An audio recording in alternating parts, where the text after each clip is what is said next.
તો ગૃહમંત્રી અમિત શાહે સોશિયલ મીડિયા એક્સ પર એક પોસ્ટ કરી છે, જેમાં લખ્યું છે કે આતંકીઓ સામે ભારત ઝૂકશે નહીં। તો મહત્વના સમાચાર સામે આવી રહ્યા છે। આતંકીઓ સામે ભારત ઝૂકશે નહીં તેવી પોસ્ટ અમિત શાહે કરી છે। પહલગામમાં હુમલા બાદ અમિત શાહ ખડે પગે છે। ત્યારે ગૃહમંત્રી અમિત શાહ દ્વારા સોશિયલ મીડિયા એક્સ પર આ પોસ્ટ કરવામાં આવી છે।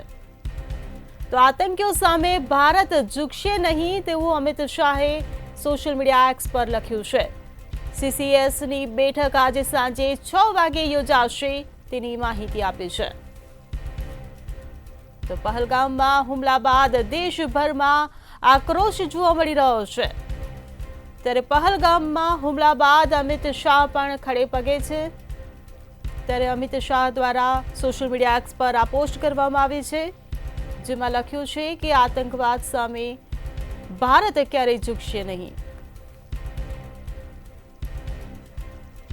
તો સીસીએસની બેઠક આજે સાંજે 6 વાગે યોજાશે તેવી પણ માહિતી અમિત શાહે સોશિયલ મીડિયા એક્સ પર આપી છે।